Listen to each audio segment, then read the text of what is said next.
Number first, बल का SI मात्रक क्या होता है? तो इसका करेक्ट आंसर होगा न्यूटन।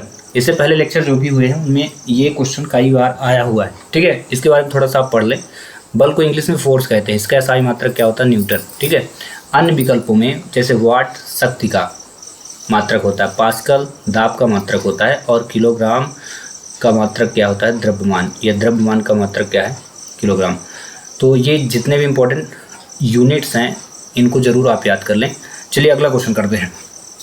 क्वेश्चन नंबर सेकंड, वस्तु द्वारा अपनी गति अवस्था में परिवर्तन के विरोध को क्या बोलते हैं? तो इसको बोलते हैं जड़त्व। ये भी कई लेक्चरों में आया है, मतलब कई इंपॉर्टेंट जो भी पेपर हुए उनमें ये क्वेश्चन आया है। इसको इंग्लिश में इनर्शिया बोलते हैं। किसी वस्तु का वह प्राकृतिक गुण जो उसकी विराम या गति की अवस्था में किसी भी परिवर्तन का विरोध करता है उसे जड़त्व कहते हैं। अगला क्वेश्चन, वेग में परिवर्तन की दर क्या कहलाती है? तो इसको बोलते हैं त्वरण। ध्यान रखिएगा, जैसे ये टॉप 5 क्वेश्चन कंप्लीट होंगे इन्हीं से रिलेटेड मैं एक क्वेश्चन आपसे पूछूंगा, तो ध्यान से सुने और उसका आंसर जरूर दें। और उदय सिंह को मैं ढेर सारी शुभकामनाएं दूंगा। जितने आंसर वो देते हैं बिल्कुल सब के सब सही रहते हैं, ठीक है। इसका करेक्ट आंसर क्या है? त्वरण। त्वरण को क्या बोलते हैं इसको समझें। समय के साथ वेग में होने वाले बदलाव की दर को त्वरण बोलते हैं। इंग्लिश में इसको एक्सेलरेशन बोलते हैं, ठीक है। इसका मात्रक मीटर प्रति सेकंड प्रति वर्ग सेकंड या मीटर प्रति सेकंड स्क्वायर होता है, ठीक है। क्वेश्चन नंबर 4, पदार्थ की किस अवस्था में कणों के मध्य न्यूनतम दूरी होती है? चैप्टर फर्स्ट का है, ठीक है। इसका करेक्ट आंसर हो जाएगा ठोस, ठीक है। अब इसको समझिए। ठोस को इंग्लिश में सॉलिड बोलते हैं। अवस्था में यानी ठोस अवस्था में कणों के बीच आकर्षण बल सबसे मजबूत होता है, जिसके कारण उनके बीच की दूरी न्यूनतम यानी सबसे कम होती है और उनका आकार क्या होता है? निश्चित होता है। क्वेश्चन नंबर 5, न्यूट्रॉन की खोज किसने की? तो इसका करेक्ट आंसर हो जाएगा चैडविक। इसको एक शॉर्ट फॉर्म में आप याद रखें, ईंट पर नाच।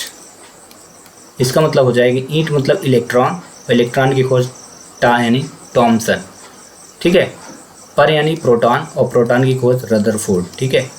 नाच मतलब न्यूट्रॉन की और चा मतलब चैडविक, ठीक है। इस प्रकार यानी न्यूट्रॉन की खोज किसने? चैडविक ने की। प्रोटॉन की खोज रदरफोर्ड ने, और इलेक्ट्रॉन की खोज किसने? टी मतलब थॉमसन यानी सर जे थॉमसन भी आता कहीं कहीं, ठीक है। अब समझे यहाँ से, सन 1932 में जेम्स चैडविक ने परमाणु के नाभिक में उपस्थित उदासीन कण यानी न्यूट्रॉन न्यूट्रॉन में कोई भी आवेश नहीं होता है, ठीक है। इलेक्ट्रॉन में माइनस होता है और प्रोटॉन में प्लस आवेश होता है यानी चार्ज होता है, ठीक है। थॉमसन में इलेक्ट्रॉन और रदरफोर्ड ने नाभिक की खोज की, ठीक है। Last question of this lecture, कोशिका का पावर हाउस किसे कहते हैं? बायो से उठाया गया क्वेश्चन है, बहुत इंपॉर्टेंट। इसका करेक्ट आंसर होगा माइटोकॉन्ड्रिया, ठीक है। अब इसको समझे। माइटोकॉन्ड्रिया को कोशिका का शक्ति गृह या इंग्लिश में पावर हाउस बोलते हैं, ठीक है, क्योंकि यह श्वसन क्रिया द्वारा एटीपी के रूप में ऊर्जा का निर्माण करता है, ठीक है। और इस प्रकार टॉप 6 क्वेश्चन हुए कंप्लीट।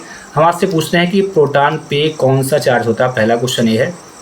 दूसरा, पास्कल किसकी इकाई होती है? ठीक है, ये पहले जो भी टॉप 6 क्वेश्चन पढ़ाया, पास्कल किसकी इकाई होती है आपको बताना है। पहला प्रोटॉन पे कौन सा चार्ज होता है, और दूसरा पास्कल किसकी इकाई है। 2 क्वेश्चनों के आंसर आप कमेंट्स करें। मिलते हैं नेक्स्ट वीडियो में। Thanks for watching. पास्कल के द्वारा दूरी क्या है?